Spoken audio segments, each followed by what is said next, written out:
और जैसे धर्मदास जी का प्रकरण चल रहा है बच्चों, भक्ति तो यो कर ही रहा था।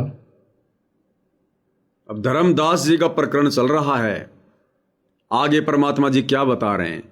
जब धर्मदास जी मथुरा से बांधवगढ़ के लिए वापस चले, 10-15 दिन का रास्ता था, बीच में परमात्मा जी मिले, भिन्न भिन्न भेष बनाकर फिर से धर्मदास जी को जगाने का प्रयत्न किया और अंत में परमात्मा ने फाइनल कर दिया कि भाई धर्मदास, मैं ऐसे ऐसे काशी में रहता हूं, अगर तेरे को उपदेश लेना तो आ जाना।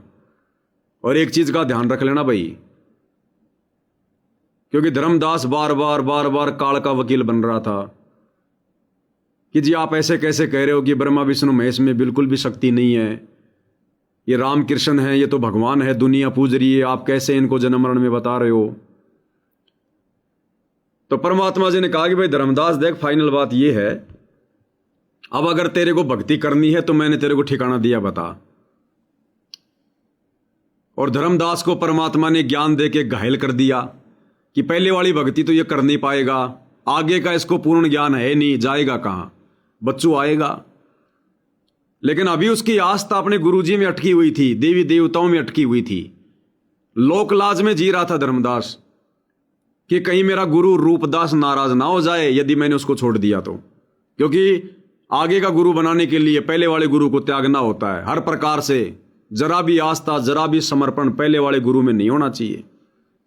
यदि पहले वाला गुरु कभी घर पे आ जाए, मान लो उसको नहीं पता है और तुमने दूसरा गुरु बना लिया, और पहले वाला गुरु यदि आ जाए ये सोच करके चलो अपने भगत के पास चलता हूं, तो गुरुदेव ने बताया कि आए का सम्मान करो, विधिवत उसका सम्मान करो, उसके पैरवार नहीं छूने, आवश्यकता से ज्यादा झुकना नहीं है, मन में कोई भय, लोकलाज, कोई विशेष कोई श्रद्धा नहीं होनी चाहिए। उसको साफ साफ बोल दो और उसको गुरु कह के संबोधित मत करना फिर कि हे गुरुदेव मैंने तो दूसरा गुरु बना लिया।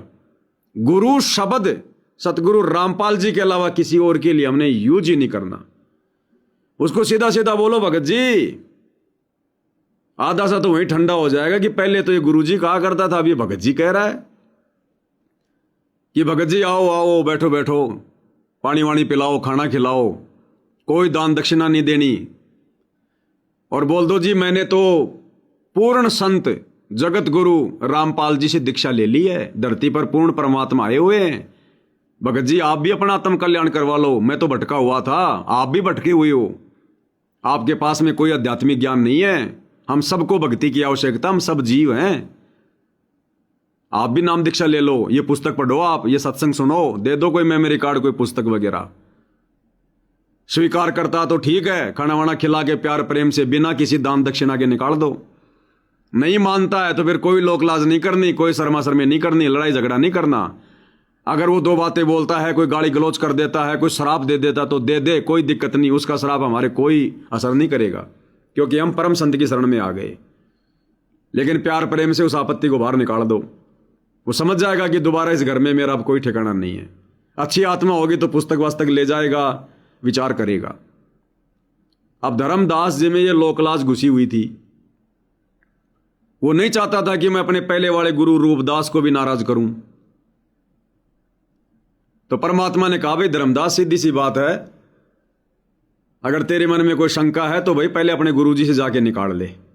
अगर तेरे को मेरी बात भी यकीन नहीं है तो तेरे गुरु रूपदास जी के पास चला जा और उससे पूछ ले भाई कि ये रामकृष्ण से ऊपर कोई भगवान है क्या, गीता में ये लिखा है, इस श्लोक का क्या अर्थ है, श्लोक तेरे को बताई दिए। तो जा तेरे गुरु से फाइनल कर ले, और तेरा गुरु अगर ऊपर हाथ खड़े कर दे तो भाई मेरे पास आ जाना, और मेरे पास आवे तो पहले वाले गुरु से फारिग होके आना, निपट के आना पूरा। कोई आस्था किसी प्रकार की नहीं होनी चाहिए, कहीं तू जाके फिर उसे दोबारा से 2, 4, 5, 10 रुपये तो उसको जो है दक्षिणा में दे दे मेरे से नाम लेने के बाद, ये नहीं चलेगा। तने जो भी कुछ करना है अभी कर ले। तो ये कहकर परमात्मा जी चले गए और धर्मदास जी बांधवगढ़ के लिए प्रस्थान कर जाते हैं और सीधा अपने गुरुदेव के पास जाते हैं फिर शंका समाधान के लिए। भक्ति तो यो कर ही रहा था और कति दृढ़ था, पूरा डिवोटेड था, समर्पित था। परमात्मा आए, इनको खूब समझाया, पर हम इतने दलदल में धंस चुके होते हैं कुछ लोकलाज, कुछ समाज का दबाव और हमारे अज्ञान, इतनी तरह से जीव को बांध दिया होता है, उस झूठ को आंखों देख कर भी त्यागने को तैयार शीघ्र ही प्राणी नहीं होता। क्या कह रहे हैं गुरुदेव भगवान, ये प्राणी आंखों सच्चाई देख कर भी उस झूठ को जल्दी से क्यों नहीं त्याग पाता? 3 कारण बताए परमात्मा ने। प्रथम है लोकलाज, सबसे पहला लोकलाज। दूसरा समाज का दबाव। अब समाज का दबाव, रिश्तेदारों का दबाव, घर का दबाव वही मानेगा जो लोकलाज में होगा या जिसको अभी ज्ञान पूरा नहीं है।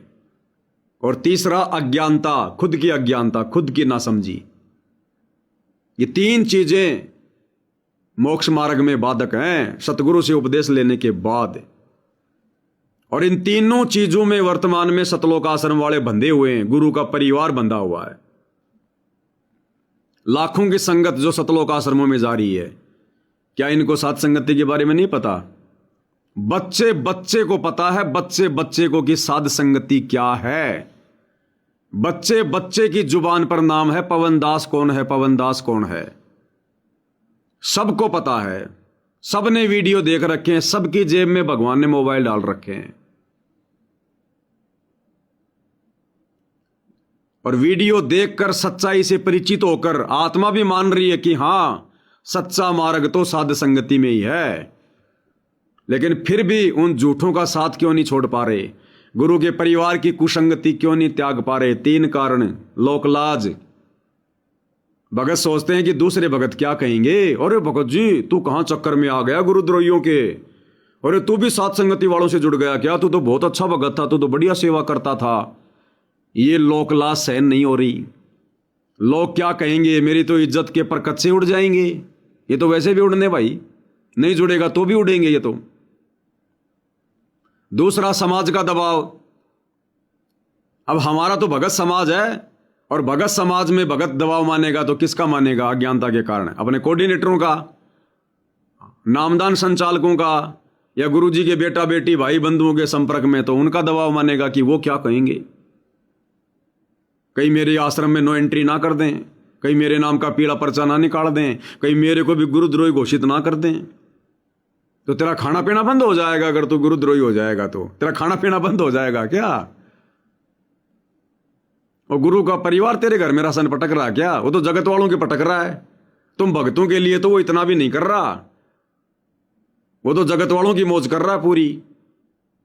तुम भक्तों का दान लेके, तुम्हारे तो घर का पेंट भी नहीं करवा रहे, और तुम ही से पैसा लेते हैं, और जगत वालों के 15-15 लाख के महल बनाए जा रहे हैं। हत्या कर रहे हैं तुम्हारी, हत्या ढंग से। तो दबाव, कोऑर्डिनेटर का दबाव, कहीं घर पे आके ना बैठ जाए, कहीं पवन दास की तरह मेरी भी मार पिटाई ना कर दे। और अज्ञानता, तीसरा कारण भक्तों की अज्ञानता। सच्चाई जानकर भी जानबूझकर उनकी कुसंगति में पड़े, अज्ञानता के कारण। अज्ञानता यानी गुरु के ज्ञान को ढंग से नहीं समझ पाए, ज्ञान को आधार नहीं बना पा रहे, समझ नहीं पा रहे गुरुदेव भगवान के मिशन को, गुरुदेव के मकसद को, गुरुदेव के प्रयोजन को। और भैया ये समझ, जब तक साथ संगति की वीडियो ढंग से नहीं देखोगे निष्पक्ष होके, ये नहीं कि रे सुना है पवन दास पवन दास पवन दास, देख तो लो कैसा है, उसकी शकल तो देख लो एक बार क्या बोलता है। ये सोचकर अगर वीडियो देखोगे कुछ समझ में नहीं आएगा। सतगुरु रामपाल जी के ज्ञान को आधार बनाकर एक निष्पक्ष भगत की भूमिका निभाकर, कि भैया किसी के विचार सुनने से तो नामखंड नहीं होता, ये तो गुरुदेव ने कभी नहीं बताया। गुरुदेव तो खुद कहते हैं कि कहे कबीर सोए जन मेरा, जो नीर खीर का करे निवेरा। गुरुदेव तो खुद कहते हैं कि मेरा वास्तव में भगत ही वो है जो असली और नकली दोनों को देखेगा, सच और झूठ दोनों को सुनेगा, उसके बाद ही तो निर्णय करेगा कि सही क्या और झूठ क्या है। एक पक्ष की बात सुनकर कैसे भगत निर्णय करेगा? तो ये ज्ञान का टोटा पड़ा हुआ है, क्योंकि आश्रमों में साथ संगतियां नहीं होती, ज्ञान चर्चा नहीं होती, गुरु के ज्ञान के ऊपर भगत आपस में बैठकर चिंतन मनन नहीं करते। अगर बैठते भी हैं तो चर्चा यही होती है, और भगत जी हमारी लड़की जवान हो गई, कोई लड़का बताओ, ये चर्चा होती है वहां। और भगत जी, अब की बार मेरा मूड तो शामली आश्रम में जाने का है, तुम भी चलोगे क्या? जैसे वहां कोई न्यारा ज्ञान मिलेगा, अलग से मिलेगा। तो ये इनकी आपस की रिश्तेदारियों की चर्चा, खेतीबाड़ी की चर्चा, कोई राजनीति की चर्चा, ये चर्चा चलती है इनकी। और भगत जी, अब की बार आप कहां सेवा में लग रहे थे? गुराना में थे, तुम खुराना में थे, कौन से गांव में बेगार कर रहे थे भगत जी? अब की बार मिले नहीं। इनकी ये चर्चा होती है वहां बैठकर मंडली बनाकर। तो ज्ञान का टोटा पड़ा हुआ है, लोकलाज, दबाव और अज्ञान, जिस कारण से साथ संगति की वीडियो देखने के बाद भी सच्चाई को सुनने और थोड़ा थोड़ा समझने के बाद भी कि वास्तव में सच्ची भक्ति तो साथ संगति में है, मर्यादा तो भाई वास्तव में साथ संगति में ही है। इसके बावजूद भी लोग हिम्मत नहीं कर पा रहे, गूंगे बन के बैठे हैं, गूंगे बन के, हाथों में चूड़ियां पहन के, और कहते हैं हम संत रामपाल जी के भगत हैं। खाक भगत हो तुम संत रामपाल जी के। ये संत रामपाल जी के भक्तों के लक्षण है ये। जानबूझ सांची तजय करे झूठ से ने, जाकी संगते प्रभु सपने में भी ना दे। और वर्तमान में जो भक्ति विरुद्ध कर्म गुरु का परिवार कर रहा है, तुम लोगों से करवा रहा है, उनकी तो शक्ल देखना भी महापाप है। ऐसे लोगों के विषय में जो भक्ति के विरुद्ध हैं, भक्ति के नाशक हैं, कीड़े बनकर लगे हुए हैं सतगुरु रामपाल जी की भक्ति में। परमात्मा कहते हैं पापी प्रभात ना बेटो, मुख देखे पाप लगे जिसका, 9 मास गर्भ में त्रास दई, धिक्कार जन्म उसकी मां का। इनकी तो मां को भी धिक्कार है जो ऐसे सपोले पैदा कर दिए, जो परमात्मा के मार्ग में काल के दूत बन के खड़े हो गए। ना खुद भक्ति कर रहे, ना संगत को करने दे रहे, साकट की भूमिका निभा रहे हैं, साकट की।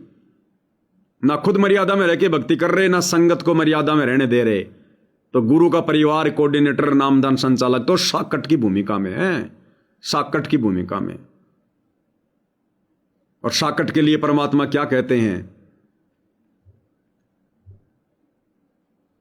रतन जड़ाऊ मंदिर हैं और लख योजन स्थान, और साकट सगाना बेटियों चाहे हो इंद्र समान। इनके आश्रमों में तो शौपन में भी नहीं जाना चाहिए, चाहे रतन जड़ रखे हो इन्होंने। तुम लड्डू जलेबी बर्फी के पीछे मर गए। मालिक कहते हैं साकट के घर पे नहीं जाना चाहिए, चाहे 56 प्रकार के भोग खिलाए, चाहे रतन जड़े हुए हैं। तो ये साकट है, साकट जो भक्ति विरुद्ध कर्म कर रहे हैं, संगत से करवा रहे हैं। तो गुरु का परिवार साकट है, और तुम इन साकटों के आश्रम में जा रहे हो, लड्डू जलेबी बर्फी के चक्कर में जा रहे हो। मालिक कहते हैं खीर, परमात्मा जी की वाणी है कि खीर खांड भोजन मिले और साकट संग ना जाए। और भाई अगर जो की भूसी भी खाने को मिले अपने भगत के घर पे, तो रुचि रुचि भोग लगाए। भगत के घर पर अगर सूखी रोटी भी मिल रही है, जो की भूसी भी मिल रही है, तो भी कहते हैं भगत ने वहीं जाना चाहिए जहां मर्यादा है, जहां भक्ति है। और चाहे खीर खांड का भोजन क्यों ना मिलो, साकट के घर नहीं जाना चाहिए। तो ये जितने भी सतलोक आश्रम खोल रखे हैं गुरु की गैर हाजिरी में, गुरु के ज्ञान विरुद्ध, और जो भक्ति विरुद्ध कर्म इन्होंने जो करवा दिए, ये साकट की श्रेणी में है, साकट की श्रेणी में। इनके तो शौपन में भी दर्शन नहीं करने चाहिए, शौपन में भी। ये बातें आज जो तुम सुन रहे हो ना, आने वाले समय में पूरा विश्व मानेगा, पूरा विश्व स्वीकार करेगा, जब इनकी ये वास्तविक स्थिति सबके सामने आ जाएगी। अभी तो खाली सत्सेवकों के सामने आई है, तो बाकी संगत के सामने भी गई, लेकिन वो अभी स्वीकार नहीं कर पा रही, लोकलाज के कारण, दबाव के कारण, ज्ञान के टोटे के कारण। आने वाले समय में तो बच्चा बच्चा धिक्कारेगा संत रामपाल जी के परिवार को, बच्चा बच्चा। इन आश्रमों की तरफ कोई जो है पीठ करना भी कोई पसंद नहीं करेगा, जहां केवल मर्यादा तोड़वाई गई है। अरे आश्रम खुलते हैं भक्तों को दृढ़ करने के लिए, भक्तों को भक्ति पर लगाने के लिए, और इन्होंने केवल आश्रम खोल खोल के राजनेताओं के पिट्ठू बन बन के उनकी रैलियों के लिए भीड़ जमा की इन्होंने। केवल मर्यादा तुड़वाई इन्होंने, टोटल मर्यादा, सारे क्रम। क्या करेगा गुरु यहां के शमशान घाट में बैठ के? शमशान घाट में तो शेवड़ों का काम होता, शेवड़ों का। तो ये सेवड़े बैठे रहेंगे, गुरु के बेटा बेटी भाई बंधु रिश्तेदार कोऑर्डिनेटर, लो बेटो तुम्हारे को ये चाहिए था, माया चाहिए थी, चाट लो इसको अब तुम। कोई नहीं जाएगा भगत, घर बैठ के भक्ति करेगा अपनी।